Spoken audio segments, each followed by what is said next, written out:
ಸಾವಿರಾರು ವರ್ಷಗಳಿಂದ ರಥಗಳನ್ನು ಎಳೆಯುವ ಸಂಪ್ರದಾಯವನ್ನು ಇಟ್ಟುಕೊಂಡು ಬಂದಿದ್ದಾರೆ. ಆ ರಥಗಳು ದೇಶದ ಮೂಲೆ ಮೂಲೆಗಳಲ್ಲಿ ಕಂಡುಬರುತ್ತವೆ. ಗ್ರಾಮೀಣ ಪ್ರದೇಶದಿಂದ ಮಹಾನಗರಗಳಲ್ಲಿ ಈ ರಥಯಾತ್ರೆಗಳನ್ನು, ರಥೋತ್ಸವಗಳನ್ನು ನಾವು ನೋಡುತ್ತೇವೆ. ಬಹುಶಃ ರಥಗಳು ಮನುಷ್ಯನ ದೇಹದ ಸಂಕೇತವಾಗಿವೆ. ರಥದಲ್ಲಿ 3 ಭಾಗ: ಗಾಲಿ ಭಾಗ, ಗಡ್ಡೆ ಭಾಗ ಮತ್ತು ಕಳಸದ ಭಾಗ ಅಂತೇಳಿ.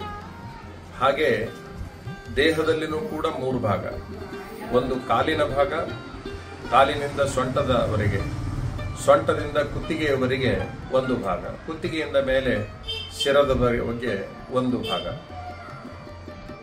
ಈ ದೇಹವನ್ನ ತೇರಿಗೆ ಹೋಲಿಸುತ್ತಾರೆ. ತೇರುಗಳನ್ನ ಅಂದ್ರೆ ರಥಗಳನ್ನ ದೇಹಕ್ಕೆ ಹೋಲಿಸುತ್ತಾರೆ. ತೇರು ಸಾಗುವ ದಾರಿ ಹೇಗೆ ಸರಿ ಇರಬೇಕೋ ಹಾಗೆ ಮನುಷ್ಯ ಸಾಗುವ ದಾರಿನೂ ಕೂಡ ಸರಿಯಾದ ಮತ್ತು ಸ್ವಚ್ಛವಾದ ದಾರಿ ಇರಬೇಕು ಅಂತಕ್ಕಂಥದ್ದು ಸಂಪ್ರದಾಯವಾಗಿದೆ. ಸಂತ ಶಿಶುನಾಳ ಶರೀಫರು ಈ ದೇಹವನ್ನ ರಥಕ್ಕೆ ಹೋಲಿಸ್ತಾರೆ. ತೇರು ಸಾಗಿ ತಮ್ಮ ನೋಡಿದೆ, ಈ ದೇಹವೆಂಬ ತೇರು ಸಾಗಿ ತಮ್ಮ ನೋಡಿದೆ, ಪಾರಮಾರ್ಥ ತತ್ವ ವಿಚಾರವೆಂಬ ಬೀದಿಯೊಳಗೆ ತೇರು ಸಾಗಿ ತಮ್ಮ ನೋಡಿದೆ ಅಂತ ಹೇಳಿ ಸಂತ ಶಿಶುನಾಳ ಶರೀಫರು ಹಾಡಿರ್ತಕ್ಕಂಥದ್ದನ್ನ ನಾವು, ಅಂದ್ರೆ ದೇಹವನ್ನ ರಥಕ್ಕೆ ಹೋಲಿಸಿರ್ತಕ್ಕಂಥದ್ದನ್ನ ಕಾಣಬಹುದಾಗಿದೆ. ಒಟ್ಟಾರೆ ರಥೋತ್ಸವಗಳು ಸಾಮಾಜಿಕವಾಗಿ, ಧಾರ್ಮಿಕವಾಗಿ, ಸಾಂಸ್ಕೃತಿಕವಾಗಿ ಜನರನ್ನ ಜಾಗೃತರನ್ನಾಗಿ ಮಾಡುವ ಒಂದು ನಿಟ್ಟಿನಲ್ಲಿ ಬಹುದೊಡ್ಡ ಪಾತ್ರವನ್ನ ವಹಿಸಿದ್ದಾರೆ. ಅಲ್ಲಿ ಇರುವಂತಹ ಹಗ್ಗ ಒಗ್ಗಟ್ಟಿನ ಸಂಕೇತವಾಗಿದೆ. ಆ ಹಗ್ಗವನ್ನ ಎಲ್ಲ ಜಾತಿಯವರು, ಎಲ್ಲ ವಯಸ್ಸಿನವರು ಹಿಡಿಯುತ್ತಾರೆ. ಹಗ್ಗದಲ್ಲಿ 100 ಎಳೆಗಳು ಸೇರಿ ಒಂದು ಹಗ್ಗವಾಗಿ ಹೆಂಗ ಒಂದು ಶಕ್ತಿಯನ್ನು ಒಳಗೊಂಡಿರ್ತದೆ, ಹಾಗೆ ಗ್ರಾಮದವರು ಎಲ್ಲರೂ ಒಂದಾಗಬೇಕನ್ನುವ ಸಾಂಕೇತಿಕವಾಗಿ ತೇರಿನ ಹಗ್ಗವನ್ನ ಮಾಡಿರ್ತಾರೆ. ಆ ತೇರಿಗೆ ಉತ್ತತ್ತಿಯನ್ನ ಸಮರ್ಪಣೆ ಮಾಡುವ ಒಂದು ಸಂಪ್ರದಾಯ ಇದೆ. ಇನ್ನೊಂದು ಸಾರಿ ಮನುಷ್ಯನ ಜನ್ಮ ಉತ್ಪತ್ತಿ ಆಗಬಾರದು, ಮೋಕ್ಷ ಆಗಬೇಕನ್ನುವ ಸಾಂಕೇತಿಕವಾಗಿ ಉತ್ಪತ್ತಿ ಆಗಬಾರದು ಅಂತ ಹೇಳಿ ಉತ್ತತ್ತಿಯನ್ನ ಸಮರ್ಪಣೆ ಮಾಡುವಂತಹ ಒಂದು ಸಂಪ್ರದಾಯವನ್ನು ಇಟ್ಕೊಂಡಿದ್ದಾರೆ. ಹಾಗೆ ಬಾಳೆಹಣ್ಣನ್ನು ಕೂಡ ಎಸೆಯುತ್ತಾರೆ. ಬಾಳೆಹಣ್ಣು ಎಸೆಯುವ ಉದ್ದೇಶವಿಷ್ಟೇ, ಬಾಳೆ ಬಸರಾಗಿದ್ದೇ ಕಡೆ, ಚೇಳು ಬಸರಾಗಿದ್ದೇ ಕಡೆ ಅನ್ನುವಂತಹ ಮಾತು ಕೂಡ ಇದೆ. ಬಾಳೆ ಹೇಗೆ ಒಂದೇ ಜನ್ಮಕ್ಕೆ ಮೋಕ್ಷವನ್ನು ಹೊಂದುತ್ತೆ, ಬೀಜವಿಲ್ಲದ ಒಂದು ಫಲ ಅಂದ್ರೆ ಅದು ಬಾಳೆ ಮಾತ್ರ. ಹಾಗೆ ನಾನು ಕೂಡ ಬಾಳೆಯ ಹಾಗೆ ಬದುಕಬೇಕನ್ನುವ ಸಾಂಕೇತಿಕವಾಗಿ ಬಾಳೆಯನ್ನು ಸಮರ್ಪಣೆ ಮಾಡ್ತಾರೆ.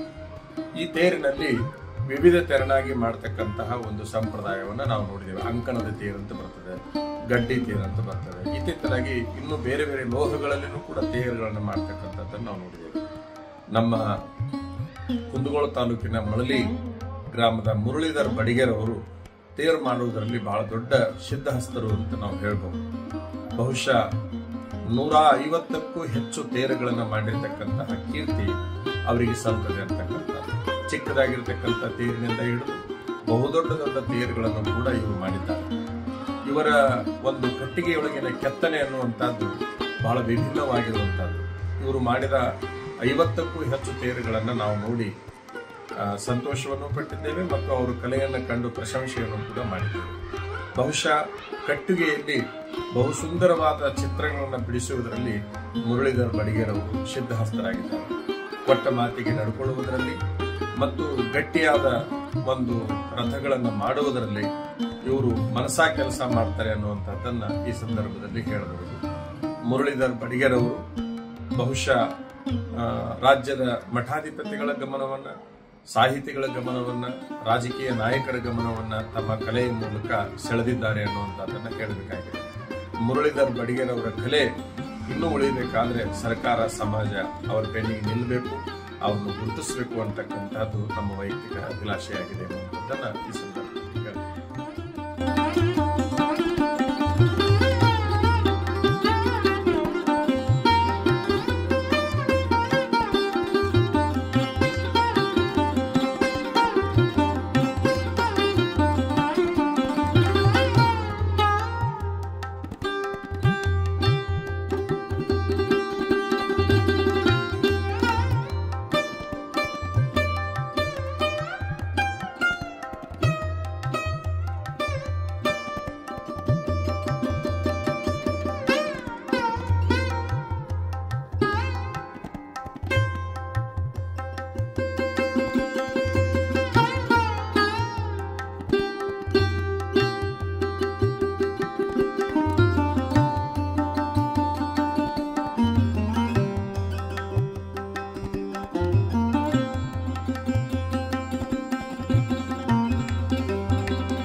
ಇದು ಮೊದ್ಲ ಈ ತರ ಇದು ಬೇಸ್ ಹಾಕೊಂತೀವಿ ಸರ್.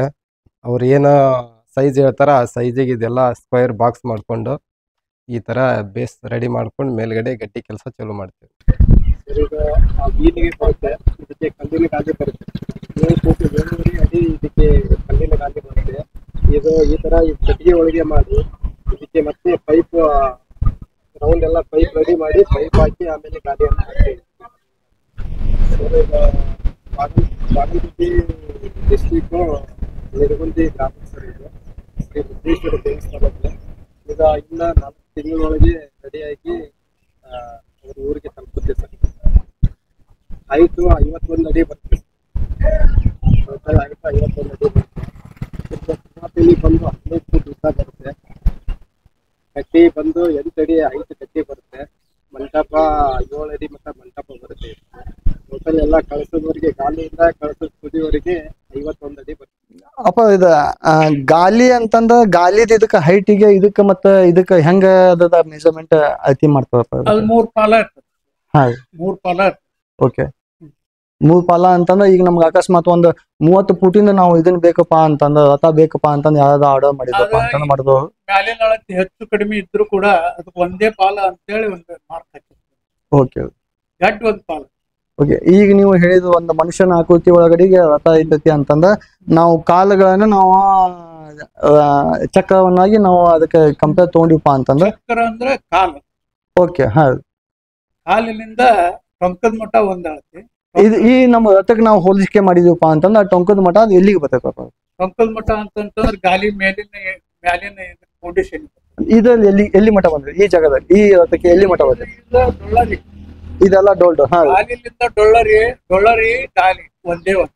ಓಕೆ. ಹಾ ಎರಡನೇದ್ದು ಈ ಡೊಳ್ಳರಿಂದ ಗಡ್ಡಿಗೆ ಒಂದು. ಎರಡನೇದ್ದು ಓಕೆ. ಗಡ್ಡಿಲಿಂದ ಮ್ಯಾಲ ಏನೈತಿ ಅದು ಕಳಸದ ಮಟ್ಟ ಒಂದ್ ಪಾಲ್. ಓಕೆ. ಕಳಸದಕ್ಕ ಒಂದ್ ಪಾಲ. 3ನೇ ಪಾಲ. ಓಕೆ ಹಾ ಈ ಪ್ರಕಾರ ಮೆಜರ್ಮೆಂಟ್ ಇರ್ತೈತಿ. ಇದನ್ನ ಯಾಕೆ ಮಾಡ್ಬೇಕು ರಥ ಈ ಆಕಾರ ಅಂತಂದ್ರೆ ಇದು ಒಂದು ದೇಹದ ಅಳತಿ. ಅವತ್ತು ಆ ದೇಹದ ಒಂದು ಭವ್ಯವಾದ ಒಂದು ಸುಂದರವಾದ ರಥ ಮಾಡಿಸ್ತಾರೆ. ಯಾಕಂತಂದ್ರೆ ಆ ದೇವಸ್ಥಾನಕ್ಕೆ ಅವತ್ತಿನ ದಿನ ಸ್ಮರಣೆ ಇರಲಿ ಅಂತೇಳಿ ಮಾಡಿಸ್ತಾರೆ. ಮತ್ತು ಇದ್ರ ಸಂಕೇತ ಏನಂತಂದ್ರೆ ಒಕ್ಕಟ್ಟು. ಎಲ್ಲಾ ಜನ ಕೂಡಿ ಜಾತಿ ಧರ್ಮ ಯಾವುದು ಭೇದಿಲ್ಲ. ಈ ಒಕ್ಕಟ್ಲಿಂದ ರಥ ಎಳಿತಾರ, ಒಳ್ಳೆ ದಾರಿ ಮೇಲೆ ಎಳಿತಾರೆ. ಅದಕ್ಕೆ ಮನುಷ್ಯರಾದವರು ಒಳ್ಳೆ ದಾರಿಯಲ್ಲಿ ನಡೀಲಿ ಅನ್ನುವಂಥದ್ದು ಒಂದು ಇದ್ರದ ಒಂದು ಉದ್ದೇಶ.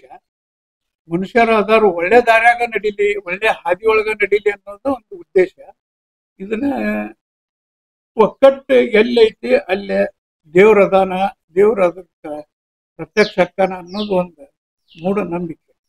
ಅಂದ್ರೆ ಆ ನಂಬಿಕೆ ಇಟ್ಕೊಂಡು ಈ ರಥ ಮಾಡಿಸ್ತಾರ, ನಾವು ಮಾಡ್ತೇವಿ. ಇದ ಒಂದು ಅಂದ್ರೆ ಒಂದೇ ಧರ್ಮದ ಒಗ್ಗೂಡಿ ಒಂದು ಕಾರ್ಯವನ್ನ ಮಾಡ್ಲಿ, ಒಕ್ಕಟ್ಟಿಯಾಗಿ ಇರಲಿ ಅನ್ನೋ ಒಂದು ಉದ್ದೇಶದಿಂದ ಕೂಡಿ ರಥ ಸಾಗ್ ಮಾಡ್ತಾರ. ಓಕೆ ಒಳ್ಳೆ ಹಾದಿಯಿಂದ ಹೋಗೋಣ, ಒಳ್ಳೆ ಹಾದಿಯಾಗಿ ಹಿಡಿದು ಹೋಗೋಣ, ದೇವ್ರ ನಾವು ದರ್ಶನ ಮಾಡೋಣ. ಹ್ಮ್. ಈ ಪ್ರಕಾರವಾಗಿ ಈ ತೇರನ್ನ ನಿರ್ಮಾಣ ಮಾಡಿಸ್ತಾರ. ನಾವು ಅದ್ರ ಬಗ್ಗೆ ಸಾಕಷ್ಟು ಒಂದು ನಮ್ಮಲ್ಲಿ ಇದ್ದಂತ ಅನುಭವ ಹೇಳ್ತಿರ್ತೇವೆ. ತೇರು ಮಾಡಿಸೋರು ಒಂದೇ ಅವರು ನುರ್ತಿರೋದಿಲ್ಲ, ಹೌದು. ಶಿಲ್ಪಿಗಳನ್ನ ಬಹಳಷ್ಟು ಚರ್ಚೆ ಮಾಡಿ ಮಾಡಿಸ್ತಾರ. ಅದು ಮಾಡಿಸಿದವ್ರಿಗೂ ಒಳ್ಳೇದಾಗಬೇಕು, ಮಾಡಿಕೊಟ್ಟವ್ರಿಗೂ ಒಳ್ಳೇದಾಗಬೇಕು ಅನ್ನೋಂಥ ಉದ್ದೇಶಕ್ಕೆ ನಾವು ಒಂದು ಒಳ್ಳೆ ಹಾದಿಯೊಳಗೆ ನಾವು ನಡಿಬೇಕು. ಇದನ್ನ ಹೆಚ್ಚಾನೆಚ್ಚ ವಿಶ್ವಕರ್ಮ ಸಮಾಜದವ್ರನ್ನ ಎಲ್ಲರೂ ಒಟ್ಟುಗೂಡಿಸಿ ಇದನ್ನ ಮಾಡಿಸೋರು ಒಂದು ಅವ್ರ ಕಡೆಯಿಂದ ಮಾಡಿಸ್ಬೇಕು ಅನ್ನೋದು ಒಂದು ಹಳ್ಳಿ ಸಂಪ್ರದಾಯ ಇರ್ತೈತಿ. ಎಲ್ಲಾರು ಕೂಡ ನಾವು ಮಾಡ್ತೀವಿ. ಓಕೆ. ಕರ್ನಾಟಕದ ಒಳಗಡೆಗೆ ರಥವನ್ನು ತಯಾರು ಮಾಡುವಂತ ಜನ ಈಗ ಎಷ್ಟು ಜನ ಉಳ್ಕೊಂಡಿದ್ದಾರೆ ಸರ್? ಹಳೆ ತಲೆ ಅಂತೂ ಎಲ್ಲ ಹೋಗ್ಬಿಟ್ಟು ಓಕೆ. ಹೊಸ ಪೀಳಿಗೆ ಹೆಚ್ಚಾನೆಚ್ಚು ಹಳೇ ಮಂದಿಯನ್ನು ಹೋಗಿದ್ದ ಆಸಕ್ತಿ ವಹಿಸಿ ಮಾಡುವಲ್ಲ. ಅದಕ್ಕೆ ಕರ್ನಾಟಕ ಸರ್ಕಾರದವರು ಅವ್ರನ್ನ ಕರೆಸಿ ಅವರಿಗೆ ಕೋಚಿಂಗ್ ಕೊಟ್ಟು ಇದು ಕಲೆ ಉಳಿಬೇಕು, ಉಳಿಸ್ಬೇಕು, ಕಲಿಸ್ರಿ, ಕಲೀರಿ ಅನ್ನುವಂತ ಭಾವನೆ ಇಟ್ಕೊಂಡು ಇದು ನಶಿಸಿ ಹೋಗಾಕತ್ತಂತ ಕಲೆ ಹೋಗ್ಬಾರ್ದು. ಹಾ ಹಾ ಯಾಕ ಈಗೆಲ್ಲ ಪ್ಲೇನ್ ಕೆಲಸ ಮಾಡೋ ಹುಡುಗರು ಹೌದು. ಮೊದಲಿನ ಹಿರಿಯರ ಕುಂತ್ಕೊಂಡು ಕಡಿತಿದ್ರು, ಕೈಲಿ ಕೆಲಸ ಮಾಡ್ತಿದ್ರು. ಆ ಬಳಿಕ ಇದ್ರಾಗ ವ್ಯಂಗ್ಯ ಚಿತ್ರ ಹಾಕ್ತಿದ್ರು, ಅಶ್ಲೀಲ ಚಿತ್ರ ಹಾಕ್ತಿದ್ರು. ಈಗೆಲ್ಲ ಕೆಲವೊಂದು ಬದಲೇ ಮಾಡ್ಕೊಂತ ಬಂದೇವಿ. ಅದು ಹಳೆ ಸಂಪ್ರದಾಯ ಬಿಡಬಾರ್ದು ಅಂತ ಹೇಳಿ ಮಾಡ್ತೀವಿ. ಈಗ ನಾವು ಮಾಡ್ದಂಗ ಈಗಿನ ಪೀಳಿಗೆ ಆಸಕ್ತಿ ವಹಿಸಿ ಮಾಡುವಲ್ಲ, ನಶಿಸಿ ಹೋಗ್ಬಾರ್ದು ಅಂತೇಳಿ ಸರ್ಕಾರದವರು ನಮ್ಮನ್ನ ಗುರ್ತ ಮಾಡಿ ಕರೆಸಿ ನಮ್ಗೆ ಸಾಕಷ್ಟು ಅನುಭವ ಹೇಳ್ತಾರೆ. ನಮಗೂ ಅಕಾಡೆಮಿ ಪ್ರಶಸ್ತಿ ಕೊಟ್ಟಾರ. ಮೈಸೂರೊಳಗೆ 4 ದಿನ ನಮ್ಮನ್ನು ಕರೆಸಿದ್ರು. ಆವಾಗ ಒಂದು ದಿನಕ್ಕೆ 2 ಸಲ ಕೋಚಿಂಗ್ ಕೊಡ್ತಿದ್ರು. ಉಳಿಬೇಕು, ನಶಿಸಿ ಹೋಗ್ಬಾರ್ದು ಅನ್ನುವಂಥ ವಿಚಾರಗಳು ಬಹಳಷ್ಟು ಹೇಳ್ಯಾರ. ನಾವಾದ್ರೂ ಈಗ ನಂದು ಒಂದು ಪ್ರಶ್ನೆ ಅಂತಂದ್ರೆ ಕರ್ನಾಟಕದಲ್ಲಿ ರಥವನ್ನು ತಯಾರು ಮಾಡುವಂತ ಕುಟುಂಬದವರು ಎಷ್ಟು ಜನ ಇದ್ದಾರೆ? ಏನಾದ್ರು ಮಾಹಿತಿ ಇದೆ? ನನಗೆ ಸುಮಾರು ಮಾಹಿತಿ ಅದಾವ, ಬಹಳ ಇಲ್ಲ. ಎಲ್ಲ ಒಂದು ಬಹಳ ಅಂತಂದ್ರೆ ಒಂದು 5-6 ಮಂದಿ ಪರಿಚಯ ಹೇಳ್ಬೋದು. ಒಂದು 5 ಅಥವಾ 6 ಮಂದಿ ಅಷ್ಟೇ ಉಳ್ಕೊಂಡಿದ್ದಾರೆ ಈಗ. ಉಳ್ಕಿದ ಎಲ್ಲ ಸ್ವಲ್ಪ ಈ ಕೆಲಸದಿಂದ ದೂರ ಉಳ್ಕೊಂಡ್ಬಿಟ್ಟಿದ್ದಾರೆ. ಏನಿನ ಎತ್ತರದ ಪ್ರಕಾರ ಆ ಕೈಗೆ ತಕ್ಕಂತೆ ದಾರಿ 3 ಫೂಟು, 3.5 ಫೂಟು, 4 ಫೂಟು, 5 ಫೂಟು, 7 ಫೂಟಿನವರೆಗೂ ನಾವು ತಯಾರು ಮಾಡ್ತೇವೆ. ಆಮೇಲೆ ಇವು ಒಂದು ಇಷ್ಟಾಗ್ಲ ಕಟ್ಟಿ ಸಿಗೋಲ್ಲ, ಈಗ ಜಾಯಿಂಟ್ ಬರ್ತವೆ. ಈ ಜಾಯಿಂಟ್ ಹಾಕಿ ಡಯಾಗ್ರಾಮ್ ಹಾಕೊಂಡು ಅದು ಕೈವಾರ ಹಾಕಿ ಆ ಸುತ್ತ ಎಷ್ಟು ಬೇಕಷ್ಟು ಹೊಡ್ಕೊಂಡು ಆಮೇಲೆ ಕಟಿಂಗ್ ಮಾಡಿ ಹೋಲ್ ಹಾಕಿ 2 ಕಡೆ ಹೋಲ್ ಹಾರಿ ಬರುತ್ತೆ. ಹಾರಿ ಬಿಳಿ ಹಚ್ಚಾಗಿ ಚಟ್ನಿ ಕಟ್ಟಿ ಆನಂತರ ಸುತ್ತಲೂ ಬಿಳಿ ಬರುತ್ತೆ. ಕಬ್ಬಿಣ ಬೆಳೆ ಅಂತ ಇದು ಆ ಕಡೆ ಈ ಕಡೆ ಸರ್ದಾರ ಬರೋದು ಬೆಳೆ ಬರ್ತದೆ. ಬೆಳೆ ನಾವು ಕಬ್ಬಣ ಇಲ್ಲಿ ಹಾಕಿದ್ರೆ ಸ್ಪೀಡ್ ಜಾಸ್ತಿ ಆಗ್ತದೆ, ಕಂಟ್ರೋಲ್ ಆಗ್ತದಲ್ಲ. ಅದಕ್ಕೆ ಕಟ್ಟಿಗೆ ಬೇಸ್ ಫಸ್ಟ್ ಭೂಮಿ ಹಾಕ್ತದೆ. ನಾವು ಇಲ್ಲಿ ಕಬ್ಬಣ ಪಟ್ಟಿ. ಸೊ ಇದು ಗಾಲಿದ ತಯಾರಾದ ಮೇಲ್ಗಡೆ ನೀವು ಅದ್ರದ್ದು ಮೇಲ್ಗಡೆ ಮತ್ತೇನು ಕುಣಿಸ್ತದೆ ಸರ್? ಅದಕ್ಕೆ ಗಾಲಿ ತಯಾರಾದ್ಮೇಲೆ ಅದ್ರ ಮೇಲೆ ಬರ್ತದೆ ಇದು ಓಟಿ. ಇದಕ್ಕೇನಂತ? ಓಟಿ ಅಂತ. ಓಕೆ. ಇದನ್ನ ಉಪಯೋಗಿಸೋದು ಜಾತಿ ಬಂದು ಕರಿಮತ್ತಿ ಕಟ್ಟಿಗೆ. ಕಟ್ಟಿಗೆ ಕೈಮತಿ ಕಟ್ಟಿಗೆನ ಕಟ್ಟಿಗೆನ ಹಾಕ್ಬೇಕು. ಕೈಮತಿ ಕಟ್ಟಿಗೆನ ಹಾಕ್ಬೇಕು. ಹೌದು. ಯಾಕೆ ಇದು ಅದಕ್ಕೆ ಬಿಟ್ರೆ ಬೇರೆ ಕಟ್ಟಿಗೆ ವೇಟ್ ಒಜ್ಜಿ ತಡಿಯೋದಿಲ್ಲ. ವಜ್ಜಿ ತಡೆಯೋ ಸಂಬಂಧ ಈ ಕಟ್ಟಿಗೆ ಒಜ್ಜಿ ಹಾಕ್ಬೇಕು. ಸಂಬಂಧ ಮತ್ತೆ ಇದು ಡ್ಯೂರಾಬಿಲಿಟಿ ಜಾಸ್ತಿ ಇರ್ತದೆ ಕಟ್ಟಿಗೆ ಜಾತಿ ಒಳಗೆ. ಓಕೆ ಅಂದ್ರ ಪೂರ್ತಿ ತೆರಿಂದ ವಜ್ಜಿ ಎಲ್ಲ ಈ ಮೇಲೆ ಬಿಟ್ಟಿರ್ತದೆ. ಓಕೆ ಹಾ ಹಾ ಹಾ ಆಮೇಲೆ ಹೊರಗಡೆ ಇಲ್ಲಿ ಹಚ್ಚು ಬರುತ್ತೆ, ಕಬ್ಬಿಣ ಹಚ್ಚು ಬರ್ತೈತಿ. ಓಕೆ ಹಚ್ಚಿಗೆ ಗಾಲಿ ನಾವು ಹಾಕಿ ನಿಲ್ಲಿಸ್ಬಿಡ್ತೇವೆ. ನಿಲ್ಲಿಸ್ತದೆ. ಓಕೆ ಹಾ ಹಾ ಆಮೇಲೆ ಇದಕ್ಕೆ ಇದ್ ಮೇಲೆ ಐತಲ್ರಿ ಇದು ಸಪೋರ್ಟ್. ಈ ಫಸ್ಟ್ ಹಿಂದಿಂದು ಮತ್ ಮುಂದಿಂದು ಎರಡು ಹಚ್ಚು ಇದು ಓಟಿ ಆದ್ರು ಇದು ಆ ಕಡೆ ಈ ಕಡೆ ಸರಿಬಾರ್ದು. ಇಲ್ಲಿ ಲಾಕ್ ಐತಿ ನೋಡಿ. ಹೌದೌದು. ಈ ಲಾಕ್ ನ ಈ ಎರಡು ಲಾಕ್ ನ ಮತ್ತೆ ಇಲ್ಲಿ ಮತ್ತೆ ನೀವು ಕಬ್ಬಿಣದ ಇದನ್ನ ಹಾಕ್ತೇವೆ ಸರ್ ಅದಕ್ಕೆ ಲಾಕ್ ಹಾಕ್ತೇವಿ. ಓಕೆ ಆಮೇಲೆ ಈ ಹೋಲ್ ಏನಂತೇಳಿ 4 ಹೋಲು ಹಾ ಹಾ ಇದ್ರ ಮೇಲೆ ಸಿಂಹಾತೋಲಿ ಬರ್ತಾವ. ಇಲ್ಲೊಂದು 4 ಸಿಂಹಾತೋಲಿ ಬರ್ತಾವು. ಹಾ ಹಾ ಓಕೆ ಸಿಂಹಾತೋಲಿ ಮೇಲೆ ಡೊಳ್ಳಾರಿ ಬರುತ್ತೆ ನೋಡಿ. ಈಗ ಅಲ್ಲಿ ಓಟಿ ನೋಡಿರ್ತಾರೆ ನೀವು. ಹಾ ಓಟಿ ಆದ್ಮೇಲೆ ಓಟಿ ನೋಡಿದ್ರೆ 4 ಹೋಲ್ ತೋರಿಸಿದೆ ನಿಮ್ಗೆ. ಹೌದು 4 ಹೋಲ್ಗೆ ಒಂದೊಂದು ತೊಲಿ 1 2 3 4 ಹಾ ಇವು ಓಟಿ ಮೇಲೆ 4 ಕುಂಡಿಸ್ಕೊಡ್ತಾರೆ. ಇದಕ್ಕೆ ಲೆಕ್ಕ ಐತಿ ಸರ್ ಹಿಂಗ 4 ಕುಂಡಿಸ್ಬೇಕಂತ ನೀವು 6 8 ಹಿಂಗ 3 ಅಂಕಣ ಇದು ಅಂಕಣ 1 2 3 ಇದು 3 ಅಂಕಣ ಓಕೆ ಬಿಟ್ಟು 5 ಅಂಕಣ ಹಾ ಹಾ 7 ಅಂಕಣ ಅಂದ್ರೆ ಅವಕ್ಕೆ ಸೈಜ್ ಮೇಲ್ಗಡೆ ಡಿಪೆಂಡ್ ಆಗ್ತದೆ. ಡಿಪೆಂಡ್ ಮಾಡಿ ಅಂಕಣ ಮಾಡ್ತಾರೆ. ನಮ್ಮ ಮಾಲಕ್ ಹೇಳ್ತಾರೆ ಇಷ್ಟ ಅಂಕಣಕ್ಕೆ ಬರ್ಬೇಕಂತ ಹೇಳ್ತಾರೆ. ಆ ಪ್ರಕಾರ ಸೈಜ್ ಹೊಡೆದು ಹಚ್ಚಿ ಮಾಡ್ಬೇಕು. ಓಕೆ ಈ ತೊಲಿ ಈ ಸಿಂಹಾತೊಲಿ ಬಂದ್ಮೇಲೆ ಅದ್ರ ಮ್ಯಾಲ ಬರೋದು ಡೊಳ್ಳಾರಿ. ಓಕೆ ಹಾ ಇದು ಡೊಳ್ಳಾರಿ. ನೀವು ಅಲ್ಲಿ ಓಟಿ ಒಳಗೆ 4 ಹೋಲ್ ನೋಡಿರಲ್ಲ, ಇಲ್ಲೇ ನೋಡ್ರಿ 1 2 3 4 ಹೋಲ್. ಈ 4 ಹೋಲ್ ಒಳಗಡೆ ಅದು ಇದನ್ನ ಕೊಡೋದು. ಒಳಗಡೆ ನಾವು ಹಾರಿ ಹಾಕ್ತೀವಿ 1 ಇಂಚಿನ ಹಾರಿ ಅದು ಓಟಿ ದಾಟಿ ಕೆಳಗಡೆ ಕಬ್ಬಿಣ ಹಚ್ಚ ಬರ್ತದೆ. ಹಚ್ಚಿನಿಂದ ಕೆಳಗಡೆ ಬಂದು ನಟ್ ಬೋಲ್ಟ್ ಫಿಟ್ ಮಾಡಿ ಇದು ಒಂದು ಫೌಂಡೇಶನ್ ಮುಗಿದು ಇದು ಒಂದು ಫೌಂಡೇಶನ್ ಇದು ಮುಗಿದು. ಓಕೆ ಓಕೆ ಇದ್ರ ನಂತರ ನಾತ್ರ. ಓಕೆ ಹಾ ಈ ನಾತ್ರ ಇದು ನಟ್ ಬೋಲ್ಟ್ ಸಿಸ್ಟಮ್ ಫಿಟ್ ಮಾಡಿರ್ತೀವಿ. ಓಕೆ ಹಿಂದೊಂದು ಇರುತ್ತೆ ಮುಂದೊಂದು ಇರುತ್ತೆ. ಇಲ್ಲಿ ಡಿಸೈನ್ಸ್ ಬರ್ತಾವು. ಇದು ನಟ್ ಬೋಲ್ಟ್ ಕೆಳಗಡೆ ಇಲ್ಲಿ ಡೊಳ್ಳಾರಿ ಒಳಗಡೆ ಇಲ್ಲಿ ನಟ್ ಬೋಲ್ಟ್ ಸಿಸ್ಟಮ್ ಟೈಟ್ ಮಾಡ್ತೀವಿ ಫಸ್ಟ್. ಓಕೆ ಇದು ನಾತ್ರ ಅಂತಂದ್ರೆ ಇದು ಈಗ ಮಾಡಕ ಇದೆ ಸರ್. ಇವು ನಾತ್ರಗಳು ಏನ್ ಸರ್? ಇದು ಡೊಳ್ಳಾರಿ, ಇದು ಡೊಳ್ಳಾರಿ, ಇದು ನಾತ್ರ. ಇದು ಡೊಳ್ಳಾರಿ, ಇದು ನಾತ್ರ. ಇದು ಡೊಳ್ಳಾರಿ, ಇದು ನಾತ್ರ, ಅದು ನಾತ್ರ. ಓಕೆ ಓಕೆ ಹಾ ಹಾ. ಈ ನಾತ್ರ ಕುತ್ಕೊಂಡ ನಂತರ ಇದು 1ನೇ ಪೈಲೆ. ಓಕೆ ಆಮೇಲೆ ಇದು ಅಷ್ಟಲಕ್ಷ್ಮಿ ಬರುತ್ತೆ. ಇಲ್ಲಿ ಓಂ ಹಾಕಿದೇವಿ, ಶ್ರೀ ಹಾಕ್ತೇವಿ, ಅಷ್ಟಲಕ್ಷ್ಮಿಗಳು ಬರ್ತಾವು. ಆಮೇಲೆ ಇದು ನಡ. ಹಾ ಹಾ ಹಾ. ನಡದಿಂದ ಹೊರಗಡೆ ಬರುತ್ತೆ ಕಟ್ಟಿ. ಓಕೆ ನಡ ನಾವು ಎಲ್ಲಿ ಕುಣಿಸ್ತೇವೆ ಅಲ್ಲಿಂದ ಹೊರಗಡೆ ಮೂರ್ತಿ ತಗೊಂಡು ಬರ್ತಾವೆ. ಓಕೆ ಯಾವ ದೇವಸ್ಥಾನ ಸಂಬಂಧಪಟ್ಟ ಲಾಸ್ಟಿಗೆ ಕುತ್ಕೋದಂದ್ರೆ ಇದು ಅಂದ್ರೆ ಎಲ್ಲರಿಗಿಂತ ಸಣ್ಣ ಸೈಜ್ ಅಂದ್ರೆ ಇದೆ.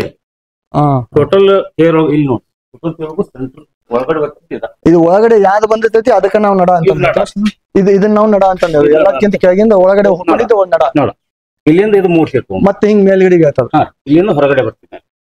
Okay sir. ಆಮೇಲೆ ಇವೆಲ್ಲ ಹೊರಗಡೆ ಅಲಂಕಾರದಲ್ಲ. ಆಮೇಲೆ ಆಟೋಮೆಟಿಕ್ ಬ್ಯಾಂಡ್ ಹಾಕೊಂಡು ಕಾಸು ಕೂಲ ಮಾಡಿ ಇಲ್ಲಿ ಸಿಗಿಸ್ಕೊಂಡು ಹೋಗ್ಬಿಡ್ತದೆ. ಈಗ ನಾ ಇದು ನಡ ಬಂದ್ ಸರ್, ನಡ ಹಚ್ಕೊಳಕ ಮೂರ್ತಿ ತಗೊಂಡ್ರಿ. ಓಕೆ ಯಾವ ದೇವಸ್ಥಾನಕ್ಕೆ ದೇವಸ್ಥಾನ ಮೂಲ ದೇವರು ಇದು ಬರುತ್ತೆ. ಯಾವ್ದು ದೇವಸ್ಥಾನ ನಾವು ಮಾಡ್ತೇವೆ, ಯಾವ ಮಠದ ಮಾಡ್ತೇವೆ ಅದ್ರದ್ದು ಮೂಲ ವಿಗ್ರಹನ ನಾವು ಇಲ್ಲೇ ನಾವು ಸ್ವಾಮೀಜಿಗಳು ಹಾಕತ್ ಹೇಳ್ತಾರ. ಆ ಸ್ವಾಮೀಜಿಗಳು ಆಮೇಲೆ ಗ್ರಾಮ ದೇವತೆವು, ಮೂಲ ದೇವರು ಎಲ್ಲ ಮೂರ್ತಿಗಳು 8 ಮೂರ್ತಿಗಳು ಬರ್ತಾವ. ಓಕೆ 8 ಮೂರ್ತಿ ಅಂದ್ರೆ ಇದಕ್ಕೆ ನಾವು ಒಟ್ಟ 5 ಮುಖಗಳನ್ನ ಹಾಕ್ತಿವಿ. 8 ಮುಖ ಇದು ಕಂಪಲ್ಸರಿ 8 ಮುಖ ಕಂಪಲ್ಸರಿ ಬರ್ತದೆ. 8 ಮುಖಗಳು ಬಂದ್ಮೇಲೆ ಇಲ್ಲಿ ಇದು ಸರ್ಪಳಿ ತುಂಡದ್ ಬರುತ್ತೆ. ಆಮೇಲೆ ದ್ರಾಕ್ಷಿ ಬಳ್ಳಿ, ಆಮೇಲೆ ಇದೊಂದು, ಆಮೇಲೆ ಅವರು ವೇದಗಳು ಕಾಯಕವೇ ಕೈಲಾಸ, ಇಲ್ಲಿ ಕಾಯಕವೇ ಕೈಲಾಸ ಅಂತಿದೆ. ಆಮೇಲೆ ಇದೆ ಅಥರ್ವಣ ವೇದ, ಋಗ್ವೇದ, ಸಾಮವೇದ, ಎಲ್ಲ 4 ವೇದಗಳು. ಓಕೆ ಆಮೇಲೆ ಇದು ನಾತ್ರ. ಇಲ್ಲಿ ಏನ್ ಫಸ್ಟ್ ಏನ್ ಹಾಕಿದೇವಲ್ರಿ ಇದನ್ನ ಮತ್ತೆ ಇಲ್ಲಿ ಬರ್ತದೆ. ಓಕೆ ಈ ನಾತ್ರ ಬಂದ್ಮೇಲೆ ಇದು ಕಂಡೆ ಹಲಿಗೆ. ಇಲ್ಲಿ ಒಳಗಡೆ 8 ಪೀಸ್ ಬರ್ತಾವ್ರಿ. 1 2 3 ಸಾಗವಾಣಿ ಕಟ್ಟಿಗೆ ಬಳಕೆ ಮಾಡ್ತೀವಿ. ಹಾಕಿ ಇದ್ರ ಮೇಲೆ ಈ ಕೆನಾಪಿ ಹಲಿಗೆ ಅಂತ ಬಿಡ್ತೀವಿ. ಇವು ಒಂದ್ರ ಮೇಲೆ ಒಂದ್ ಕಡೆಗೆ ಎದರಿಂದ ನೀವು ಜಾಯಿಂಟ್ ಮಾಡ್ತೇವೆ ಸರ್? ಇವು ಕಾದ ನಾವು ನಟ್ ಬೋಲ್ಟ್ ನಿಂದ ಜಾಯಿಂಟ್ ಮಾಡಿದ್ವಿ. ಇವಕ್ಕೂ ಕಬ್ಬಿಣ ನಟ್ ಬೋಲ್ಟ್ ಬರ್ತಾವ. ಇವು ನಟ್ ಬೋಲ್ಟ್ ಅಂತ. Okay okay. ಎಷ್ಟು ಸೈಜ್ ಐತಿ ಇದು ಮೂರ್ತಿ ತಗೊಂಡು 9 ಇಂಚ್. ಈಗ ನಾವು 14 ಇಂಚ್ ಕೋಚಿಸ್ ಬೋಲ್ಟ್. ಈಗ ಇಲ್ಲಿಂದ ಇದಕ್ಕೊಂದು ನಟ್ ಬೋಲ್ಟ್, ಇಲ್ಲಿಂದ ಇಲ್ಲಿ ನಟ್ ಬೋಲ್ಟ್, ಅಖಂಡ ಒಂದು ಸ್ಟೆಪ್ ನಟ್ ಬೋಲ್ಟ್ ಬರ್ತದೆ. ನಟ್ ಬೋಲ್ಟ್ ಕೋಚಿಸ್ ಬೋಲ್ಟ್ ಬರ್ತದೆ. ಓಕೆ. ಆಮೇಲೆ 4 ಸೈಡ್ ಕೋಚಿಸ್ ಬರ್ತಾವ. ಇದ್ರೊಳಗೆ ಸೈಡ್ ಕೋಚಿಸ್ ಬೋಲ್ಟ್ ಹಾಕಿರ್ತೀವಿ. ಇದು ಕೆನಾಪಿ ಹಲಿ ಕಟ್ಟಿದ ನಂತರ ಇವು ಇದು ಗಂಟಿ ಬರುವಂತ. ಓಕೆ. ಅಲ್ಲೆಲ್ಲ ಗಂಟಿಗಳು ಕುಣಿಸ್ತಾರೆ. ಗಂಟಿಗಳು ಕುಣಿಸ್ತಾರಲ್ಲ. ಓಕೆ. ಇವು ಒಂದೊಂದಕ್ಕೂ ಒಂದೊಂದು ಗಂಟಿಗಳು ಬರ್ತವೆ. ಆಮೇಲೆ ಗೋಡ್ಕಿ ಕಾರ್ನೆಸ್. ಇದ್ರ ನಂತರ ಬರೋದು ಮಂಟಪ. ಅಲ್ಲಿ ಮಂಟಪ. ಆ ಮಂಟಪ ಇದ್ರ ಮೇಲೆ ಬರುತ್ತೆ. ಕ್ರೇನ್ ಮುಖಾಂತರ ಎತ್ತಿಟ್ಟು ಈ ಕೆಳಗಡೆ 4 ಒಳಗಡೆ ಹೋಲ್ ಇರ್ತಾವ, 4 ಹಾರಿ. ಈ ಮ್ಯಾಲ ಬಿಗಿ ಹಿಡಿಬೇಕಂತ ಮ್ಯಾಲಿಂದ ಹಾರಿ ಇರ್ತದೆ. 4 ಹಾರಿ ಬರ್ತದೆ. ಓಕೆ 4 ಹಾರಿ ಇಳಿಸಿ ಕೆಳಗಡೆಯಿಂದ ಈ ತೊಲಿ ಐತಲ್ರಿ ಶಿವ ತೊಲಿ ಹಾ ಹಾ ಈ ನಡುವಿನ ತೊಲಿ ದಾಟಿ ಕೆಳಗೆ ಬರ್ತವ್ರಿ. ಓಕೆ ಆಮೇಲೆ ಕೆಳಗಡೆ ಕರಿಮತ್ತಿ ಕಟ್ಟಿಗೆ ಸಪೋರ್ಟ್ ಹಾಕಿ ಮತ್ತೆ ನಟ್ ಬೋಲ್ಟ್ ಹಚ್ಚಿ ಟೈಟ್ ಮಾಡ್ತೀವಿ. ಅಷ್ಟು ಇದನ್ನ ಅದಕ್ಕೆ ಹಾ ಹಾ ಅದ್ರಂತ ಕಬ್ಬಣದ ಜಲ್ಲಿ ಬರುತ್ತೆ. ಹಾ ಹಾ ಅದು ಇದಕ್ಕೆ ಅಲಂಕಾರಕ್ಕೆ ಅಲಂಕಾರ ಕಬ್ಬಣ ಅರ್ಬಿ ಕಟ್ಟಲ್ಲ ಹಾ ಹಾ ಅದ್ರಂತ ಒಂದು ಜಲ್ಲಿ ಆತರ ಒಂದು ಜಲ್ಲಿ ತೋರಿಸ್ತಾರೆ. ಗಡ್ಡಿಯಲ್ಲಿ ಮುಗಿತ್ರಪ್ಪ ಇದ್ರ ಮೇಲೆ ಮಂಟಪನ ಬರ್ತೈತಿ. ಮಂಟಪದ ಕೆಳಗಡೆ 4 ತೊಲಿ ಅದಾವ್ರಿ. ಮಧ್ಯ ಭಾಗದ 2 ಸಿಂಹ ತೊಲಿಗೆ ಇಲ್ಲಿಂದ ಹಾರಿ ಹಿಡಿತಾವ.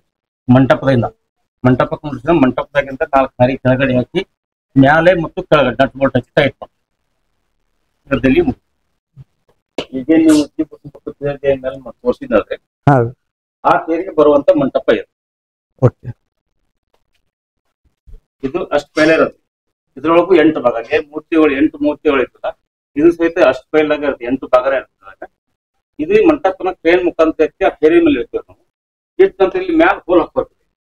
ಓಕೆ ಇಲ್ಲಿ ಮ್ಯಾಲ ನಾನು ಹೋಲ್ಕೊಂಡಿದ್ರಲ್ಲ ಇಲ್ಲಿ ಹೋಲ್ ಹಾಕೊಂಡು ಇಲ್ಲಿ ಹೋಲ್ ಹಾಕಿದ್ರೆ ಮ್ಯಾಲ ಹಿಟ್ ಮೇಲೆ ಗೊತ್ತಾಗ್ತದೆ. ಓಕೆ ಹಾ ಆಮೇಲೆ ಇಲ್ಲಿ ಸೆಂಟ್ರಿಗೆ ಇಲ್ಲಿ ಹೋಲ್ ಇದ್ದಾಗ ಈ ಹಾರಿ ಇಲ್ಲಿ ಬರ್ತದೆ. ಈ ಮುಖಾಂತರ ಇಲ್ಲಿಂದ ಮೇಲಿಂದ ಹಾರಿ ಸದ್ಯ ಹಾಸಿ ಕೆಳಗೆ ಹೋಗ್ತದೆ ಹಾರಿ. ಓಕೆ ಏರ್ ಎಷ್ಟು ಎತ್ತರ ಇರುತ್ತೆ ಮಂಟಪದ ಅಷ್ಟು 4 ಹಾರಿ ಇಳಿಸಿ ಕೆಳಗಡೆ ನಟ್ಕೊಂಡು ಟೈಟ್ ಹಾಕ್ತಾರೆ. ಹಾ ಹಾ ಹಾ ಈ ತರದ ಒಂದು ಹಾರಿ ಇರುತ್ತೆ. ಈ ತರ ಹಾರಿಗೆ ಕಟಿಂಗ್ ಮಾಡ್ತೀವಿ ಕೆಳಗೆ ಮತ್ತು ಮೇಲೆ 2 ಕಡೆಗೆ ಕಟಿಂಗ್ ಮಾಡ್ತೀವಿ. ಇದೇ ಹಾಕಿರುತ್ತೆ. ಇದು ಮ್ಯಾಲಿಂದ ಡೊಳ್ಳಾರಿ ಮತ್ತು ಸಿಂಹ ತೊಲಿ ಓಟಿ ಹಚ್ಚಿ ಕೆಳಗಡೆ ಹೋಗ್ತೈತಿ. ಕೆಳಗಡೆ ಇಲ್ಲಿ ನಟ್ ಕಾಣ್ತವೆ, ನಟ್ ಹೆಚ್ಚಿವೆ. 4 ಕಡೆಗೆ ನಟ್ ಅದಾವ. ಹಾ ಹಾ ಓಕೆ ಹಾ ಈ ನಟ್ ಹಚ್ಚಿ ಮೇಲೆ 4 ನಟ್ ಹಚ್ಚಿ ಟೈಟ್ ಮಾಡ್ತೀವಿ. ಟೈಟ್ ಮಾಡಿದಾಗ ಈ ಡೊಳ್ಳಾರಿ ಯಾವ ಕಡೆ ಸದಾಡೋದಿಲ್ಲ. ಎಷ್ಟು ಎಳೆದಾಡಿದ್ರು ಸದಾಡೋದಿಲ್ಲ. ಓಕೆ ಓಕೆ ಇದು ಇಷ್ಟ ಅಂತ ಮತ್ತೆ ಒಳಗಡೆ 4 ಅಂತ ಹಾರಿ ಬರ್ತಾವೆ. ಮಂಟಪ ಸಮೇತ ಮಂಟಪ ಹೇರಿದ ನಂತರ ಹಾ ಹಾ ಹಾ ಅವಾಗ 4 ಹಾರಿ ಎಸ್ ಮಂಟಪ ಮುಗಿದ್ಮೇಲೆ ಇದ್ರ ಮೇಲೆ ಇಷ್ಟ ಆಗ್ಲದ ಒಂದು ದೊಡ್ಡದೊಂದು ಕಬ್ಬಿಣದ ಇದು ಬರುತ್ತೆ. ಅಂಡ ಅಂತಾರೆ. ಅಂಡ ಮಾಡಿದಂದ್ರೆ ಇದು ಜಲ್ಲಿ ಇದೆ, ಅದ್ರ ಮೇಲೆ ಇದು ಬರ್ತದೆ. ಇದ್ರ ನಂತರ ಬರ್ಬಿಟ್ಟು ಕಳಸ 3 ಫುಟ್ 4 ಫುಟ್ ನೀರಿನ ಸೈಜ್ ಎಷ್ಟು ಬರ್ತದೆ ಅದ್ ತಕ್ಕಂಗೆ ಹೋಗಿ ಕಳಸ ಹಾಕ್ಬೋದು. ನಮ್ದು ಕುಂದಗೋಳ ತಾಲೂಕು ಮಳಲಿ, ಧಾರವಾಡ ಜಿಲ್ಲಾ. ನಮ್ದು ಊರು ಮಳಲಿ. ನಾವು ನಮ್ಮ ಖುದ್ದಾಗಿ ಇದ್ದಿದ್ದ ಮಳಲ್ಯಾಗ ನಾವು ಎಜುಕೇಶನ್ ನಮ್ದು ಆಗಿನ 7th ಮಟ್ಟ ಕಲ್ತೇವೆ. ನೀವು ಇದು ತೇರು ಮಾಡೋದನ್ನ ಎಲ್ಲಿ ಕಲ್ತು? ತೇರು ಮಾಡೋದ್ರಿಂದ ನಾವು ಮೊದಲ ಬಡಿಗೆ ಕೆಲಸ, ಗಾಲಿ ಬಡಿ ಕೆಲಸ, ಬಿಲ್ಡಿಂಗಿನ ಕೆಲಸ ಎಲ್ಲ ಮಾಡ್ತಿದ್ವಿ. ನಂತರ ತೇರು ಮಾಡ್ಬೇಕನ್ನೋದು ತಲೆಯಾಗ ಬಂದಿಂದ ನಮ್ಗೆ ತಂದೆ ಸಣ್ಣಂದಿರ್ತ ತಂದೆ ತೀರ್ಕೊಂಡು ಹೋದ. ನಮ್ಗೆ ದ್ಯಾಮಣ್ಣ ಮನಪ್ಪ ಬಡಿಗೇರ್ ಅಂತೇಳಿ ಹಿರೇ ಅಣ್ಣವ್ರು, ನಮ್ಮ 4 ಮಂದಿ ಅಣ್ಣತಂಬರು. ಅದ್ರೊಳಗೆ ಹಿರೇ ಅಣ್ಣವ್ರು ನಮ್ಗೆ ಈ ವಿದ್ಯೆ ಕಲಿಸಿದ್ರು. ಅಲ್ಲಿಂದ ಸ್ಟಾರ್ಟ್ ಆಯ್ತು. 1990ರಿಂದ ನಾವು ತೇರಿನ ಕೆಲಸಕ್ಕೆ ಸ್ಟಾರ್ಟ್ ಮಾಡಿದ್ವಿ. ಆ ಒಳಗಾಗಿ ಅವ್ರು ಯಾರು ಇದ್ದಿದ್ದಿಲ್ಲ. ಫಕೀರೇಶ್ವರ ಸ್ವಾಮಿಗಳು ಶಿರಟ್ಟಿ ಅವರು ಮಳಲಿಗೆ ಒಂದು ತೇರು ಮಾಡಪ್ಪ ಅಂತೇಳಿ 93ರಾಗ ಫಕೀರೇಶ್ವರ ಶಾಖಾ ಮಠ ಐತ್ರಿ ಇಲ್ಲಿ. ಶಾಖಾ ಮಠದ ತೇರು ನಾವು ಮಾಡುವಂಥ ಪ್ರಸಂಗ ಅವರು ಅದಕ್ಕೆ ಹುಟ್ಟು ಹಾಕಿದ್ರು. ಮೊದಲನೇ ಶ್ರೀಕಾರ ಫಕೀರೇಶ್ವರ ಮಠದ್ದು. ಆ ನಂತರ ಅಲ್ಲಿಂದ ಇಲ್ಲಿವರೆಗೂ ನಮಗೊಂದು 150 ತೇರು ಎಳಿತಾವೆ. ಒಟ್ಟು 150 ತೇರು ರೆಡಿ, 150 ಮೇಲ್ಗಡೆಗೆ ತೇರುಗಳನ್ನ ಮಾಡೇವೆ. ಅಲ್ಲಿಂದ ಒಂದು ವರ್ಷಕ್ಕೆ ಏನಿಲ್ಲ ಅಂದ್ರೆ 8 ತೇರರ ಹೊರಗೆ ಹಾಕ್ತೇವೆ. 11ರಿಂದ 12 ಜನ ಲೇಬರ್ ಅದ. ಮನ್ಯಾಗ ನಾವು 3 ಮಂದಿ ಮಕ್ಕಳು ನಾವು ಮಾಡ್ತೇವೆ ಇನ್ನು ಕೆಲಸ. 3 ಮಕ್ಕಳು ಅವರೆಲ್ಲರೂ ಸಹಕಾರ ಕೊಡ್ತಾರ. ಅದಕ್ಕೆ ಬೇಕಾಗುವಂಥವು ಮಷಿನರಿ ನಾವು ಕೊಳ್ಳಬೇಕಾಗ್ತದೆ, ಮಾಡಕತ್ತೀವಿ. 1990ನೇ ಇಸ್ವಿಗೆ ನಾವು ಇದನ್ನ ಸ್ಟಾರ್ಟ್ ಮಾಡಿ 91-92ಕ್ಕೆ ರಥೋತ್ಸವ ಆತ್ರಿ. ಫಸ್ಟ್ ತೇರು ಇದಾರೆ. ಇದೇ ನಮ್ಮ ಹುಟ್ಟಿದವರು ಮಳಲಿ ಒಳಗೆ ಮಾಡಿದ್ದೆ. ಇದು ಆದ್ಮೇಲೆ ಗಡಿಗೆ ಮತ್ತೆ ನಿಮ್ಗೆ ತೇರು ಮಾಡ್ಲಿಕ್ಕೆ ಅಂತಂದ್ರೆ ಯಾವ ರೀತಿ ಮತ್ತೆ ಯಾವ ಟೈಪ್ ತೇರುಗಳು ನಿಮ್ಗೆ ಬರ್ಲಿಕ್ಕೆ ಸ್ಟಾರ್ಟ್ ಆಗುತ್ತೆ? ಒಂದು ಮಳಲಿಗೆ ಮಾಡಿದ್ದು ನಾತ್ರ ಮಂಟಪ ತೇರು ಅಂತ. ಆನಂತರ 2ನೇ ತೇರು ಕುರ್ದು ಕಂಚನಹಳ್ಳಿ ಹಳ್ಯಾಳ ತಾಲೂಕು ದೇಶಪಾಂಡೆ ಅವ್ರ ನೇತೃತ್ವದೊಳಗೆ ಒಂದು ಮಾಡಿದ್ವಿ, ಅದು ನಾತ್ರದ್ದು. 3ನೇ ತೇರು ಸಂಕ್ಲಿಪುರ ಕಳಸ ಗೋವಿಂದ ಭಟ್ರು ಸರಿಪಜ್ಜನ ಊರು, ಅದು ಗಡ್ಡಿ ತೇರು ಅಖಂಡೇಶ್ವರ. ನೀವು ಹೆಸರು ಹೇಳಾಗತ್ತ ಯಾವ ಟೈಪ್ ಯಾವ ತೇರು ಅಂತ ಅನ್ನೋದನ್ನ ಒಂದು ರೌಂಡ್ ಮಾಡಲ್ ಬರ್ತೈತ್ರಿ, ಒಂದು ಚೌಕ್ ಮಾಡಲ್ ಬರ್ತೈತಿ, ಒಂದು ಅಷ್ಟಪೈಲ್ ಅಂದ್ರೆ 8 ಎಣಿಂದ ಬರ್ತೈತಿ, ಒಂದು ನಾತ್ರ ಮಂಟಪದ್ದು ಅದು 8 ಎಣಿಂದ ಬರ್ತೈತಿ. 25ರಿಂದ 35 ಮಟ ಹೈಟ್ ಮಾಡೇವಿ, 25 ಅಡಿಯಿಂದ 35 ಅಡಿ ಮಟ್ಟ ಮಾಡೇವಿ. ಕೊಪ್ಪಳದ ಸಿದ್ದೇಶ್ವರ ಸ್ವಾಮಿಗಳು ಅವರು 5ರಿಂದ 6 ತೇರು ಮಾಡ್ಸ್ಯಾರ ನಮ್ಮ ಶಾಖಾ ಮಠಗಳಿಗೆ. ಕೊಪ್ಪಳ ತಾಲೂಕಿನಾಗ ಒಂದು 6 ತೇರು ಇದೆ. ಅಲ್ಲೇ ಕೊಪ್ಪಳ ಪಕ್ಕದಾಗ ಒಂದು ನಂದಿ ಬಂಡಿ ಬಸವೇಶ್ವರ ದೇವಸ್ಥಾನ ಐತಿ, ಅವ್ರಿಗೆ ಒಂದು ಮಾಡಿಕೊಡ್ತೀವಿ. ಅಲ್ಲಿಂದ ಗುನ್ನಾಳಕ್ಕೆ ಒಂದು ಮಾಡಿಕೊಡ್ತೀವಿ, ಉಡುಮ್ಕಲ್ಲಿಗೆ ಒಂದು ಮಾಡಿಕೊಡ್ತೀವಿ, ಗಂಗಾವತಿ ಅಂತ. ಇನ್ನೂ ಅನೇಕ ಅದಾವ್ರಿ, ಅಲ್ಲೇ ನೆನಪಿಲ್ಲ. ಒಂದು ರಥ ಆಗ್ಬೇಕಪ್ಪ ಅಂದ್ರೆ ಎಷ್ಟು ದಿನ ಹಿಡಿತದೆ ಮತ್ತು ಅದಕ್ಕೆ ಎಷ್ಟು ಖರ್ಚು ತಗಲುತ್ತದೆ ಮತ್ತು ಅದಕ್ಕೆ ಮ್ಯಾಕ್ಸಿಮಮ್ ಖರ್ಚು ಯಾವುದಕ್ಕೆ ತಗಲ್ತದೆ? ಒಂದು 25 ಫೂಟಿನ ತೇರ್ ಮಾಡಕ್ಕೆ ಸುಮಾರು ಒಂದು 10 ಮಂದಿ ಲೇಬರ್ ಅದಾರ ಅಂದ್ರೆ 6 ತಿಂಗಳ ಮಟ್ಟ ಟೈಮ್ ತಗೊಂಡು. ಜಾಸ್ತಿ ಲೇಬರ್ ಮಾಡಿದ್ರೆ 2 ತೇರ್ ಮಾಡ್ಬೇಕು, ಒಂದ ತೇರ್ನಾಗ ಜಾಸ್ತಿ ಲೇಬರ್ ನಡೆಯಂಗಿಲ್ಲ. ಹಿಂಗಾಗಿ 2-3 ನಾವು ಕೆಲಸ ಸ್ಟಾರ್ಟ್ ಮಾಡ್ತೀವಿ. 6 ತಿಂಗಳ ಅವಧಿ ನಾವು ಸಂಪೂರ್ಣ ಬೇಕಾಗ್ತದೆ. ಒಂದು ತೇರಿಗೆ ಹೆಚ್ಚಿಗೆ ಖರ್ಚಾಗೋದು ರೊಕ್ಕ ತಗಲೋದಂದ್ರೆ ಏನು ಖರ್ಚು ತಗಲ್ತೈತದ? ಒಂದು 25 ಫೂಟಿಂದಕ್ಕೆ ಸುಮಾರು 18 ಲಕ್ಷದ ಮಟನೂ ಹೋಗ್ತದೆ. ಎಲ್ಲ A to Z ನಮ್ದು. ಡೋರ್ ಡೆಲಿವರಿ ಅವ್ರದ್ದು, ಡೆಲಿವರಿಗೆ ಖರ್ಚು ಅವ್ರದ್ದು, ಪಾಲಿಸ್ ಹಚ್ಚಿ ಎಲ್ಲ ಮಾಡಿ ತೋರಿಸ್ತಾವೆ, ಕೊಟ್ಟು ಬರ್ತೇವೆ. ನಿಮ್ಮದು ಇದನ್ನ ಖರ್ಚು ಯಾವುದಕ್ಕೆ ಹೆಚ್ಚಿಗೆ ಆಗ್ತದೆ ತೇರು ಮಾಡೋ ಮುಂದೆ? ಖರ್ಚು ನೋಡ್ರಿ, ಅದು ಮೆಟೀರಿಯಲ್ ಹೋಗೋದ್ರ ಮೇಲೆ ನಾವು ಅದ್ರದ್ದು ಹಿಡಿತೇವೆ. ಒಂದು ತೇರಿಗೆ ನಿಮ್ಮ ಕಡೆಯಿಂದ ಎಷ್ಟು ಯಾವುದಕ್ಕೆ ಹೆಚ್ಚಿಗೆ ಖರ್ಚು ಕೈ ಹಿಡಿತು? ನಮ್ಗೆ ಈಗ ರೌಂಡ್ ಮಾಡಲ್ಗೆ ಕಟ್ಟಿಗೆ ಜಾಸ್ತಿ ಹೋಗತ್ರಿ, ಸಾಗವಾನಿ ಕಟ್ಟಿಗೆ ಭಾಳ ಹೋಗತ್ರಿ. ಸುಮಾರು 25 ಫೂಟಿಂದ ಒಂದು ರೌಂಡ್ ಮಾಡಲ್ ಮಾಡ್ಬೇಕಂದ್ರೆ 270 ಅಡಿ ತಯಾರಿ ಕಟ್ಟಿಗೆ ಬೇಕಾಗ್ತದೆ ಸಾಗವಾನಿ. ಆ ಬಳಿಕ ಒಂದು 30% ಹೊನ್ನಿ ಕರಿಮತ್ತಿ ಬೇಕಾಗ್ತದೆ. ಹಿಂಗಾಗಿ ಅದ್ರ ವೆಚ್ಚಗಳು 18 ಲಕ್ಷ 16 ಲಕ್ಷ ಹಿಂಗೆ ನಾವು ಒಂದು ವಾತಾವರಣದ ಮೇಲೆ ಹಿಡಿತೇವೆ, ಕಟ್ಟಿಗೆ ರೇಟಿನ ಮೇಲೆ ಅದು ಹಿಡಿತೇವೆ. ಒಂದು 18 ಲಕ್ಷ ರೂಪಾಯಿದ್ದು ನಾವು ಒಂದು ಕಾಂಟ್ರಾಕ್ಟ್ ಹಿಡಿದ್ವಿ ಅಂದ್ರೆ ನಮ್ಗೆ 15 ಲಕ್ಷ ರೂಪಾಯಿ 14 ಲಕ್ಷ ರೂಪಾಯಿ ಮೆಟೀರಿಯಲ್ಗೆ ಹೋಗ್ತೈತಿ. ಒಂದು 30% ನಮ್ಮ ಲೇಬರ್ ಚಾರ್ಜ್ ಇರ್ತದೆ. ನಿಮಗೆ ಫಸ್ಟ್ ಪ್ರಶಸ್ತಿ ಅಂತಂದ್ರೆ ಯಾವುದು? ಫಸ್ಟ್ ನಮಗೆ ಮಠಾಧೀಶರು ಕೊಟ್ಟಾರ, ಫಸ್ಟ್ ಫಕೀರೇಶ್ವರ ಮಠದವರು. 1ನೇ ತೇರಿಗಿನ ನಿಮಗೆ ಪ್ರಶಸ್ತಿ ಬಂದೈತಿ. ಆದ್ರೆ ಮಠಾಧೀಶರು ಕೊಟ್ಟಿದ್ದು, ಸರ್ಕಾರ ಕೊಟ್ಟಿದ್ದು 2015-16 ಅಕಾಡೆಮಿ ಕೊಡ್ತಿದ್ದೆ ಮೈಸೂರು ಒಳಗೆ. ಆ ಬಳಿಕ ಎಲ್ಲ ಮಠಾಧೀಶರು ಒಂದೊಂದು ರಥ ಮಾಡಿದವ್ರು ಎಲ್ಲರೂ ಕೊಟ್ಟಾರ ಶಿಫಾರಸ್ ಪತ್ರ. ಸನ್ಮಾನ ಸರ್ಕಾರದಿಂದ ಬಂದಿದ್ದು ಮಾತ್ರ ಅದು ಒಂದೇ ಅಕಾಡೆಮಿ ಇದನ್ನು ಬಂದಿದೆ.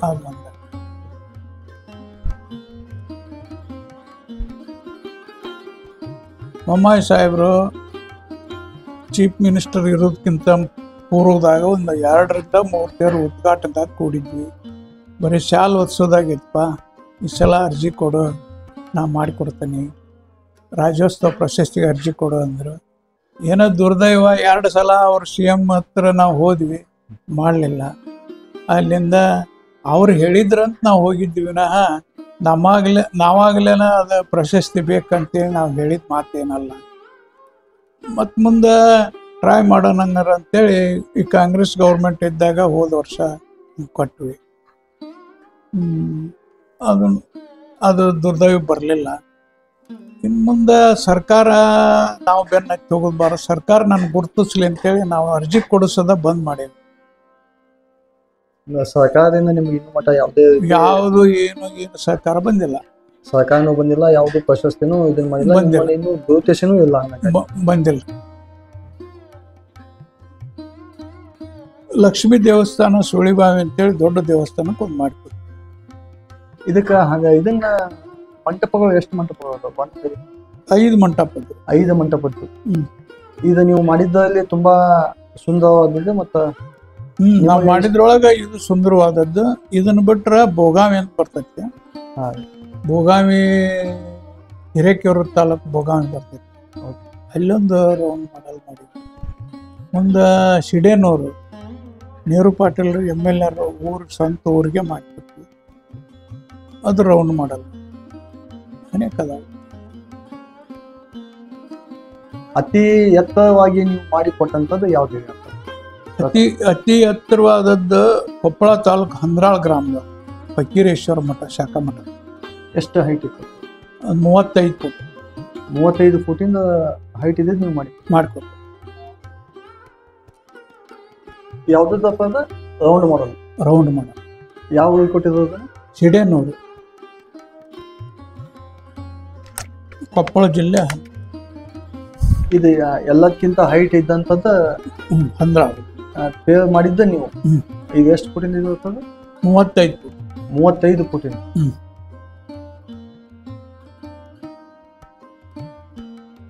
ಈಗ ರಥೋತ್ಸವ ಹಿಂದಿನ ಮಂದಿ 60-70 ವರ್ಷ ಆದ ಮಂದಿ ಆಸಕ್ತಿ ವಹಿಸಿ ಮಾಡಿದಂಗ ಈಗಿನ ಪೀಳಿಗೆ ಮಾಡೋದಲ್ಲ.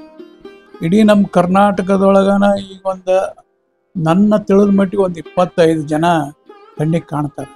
ನಶಿಸಿ ಹೋಗ್ಬಾರ್ದು ಅಂಥೇಳಿ ನಾವು ಎಲ್ಲರೂ ಪ್ರಯತ್ನ ಮಾಡಾಕತ್ತೇವೆ. ಸರ್ಕಾರ ಇದಕ್ಕೆ ನಶಿಸಿ ಹೋಗ್ಬಾರ್ದಂಗೆ ಒಂದು ಸ್ವಲ್ಪ ಸಹಕಾರ ಸಹಾಯ ಕೊಟ್ಟು ಈ ಕೆಲಸ ಉಳಿಸ್ಬೇಕಂತೇಳಿ ನಮ್ಮ ಆಸೆ.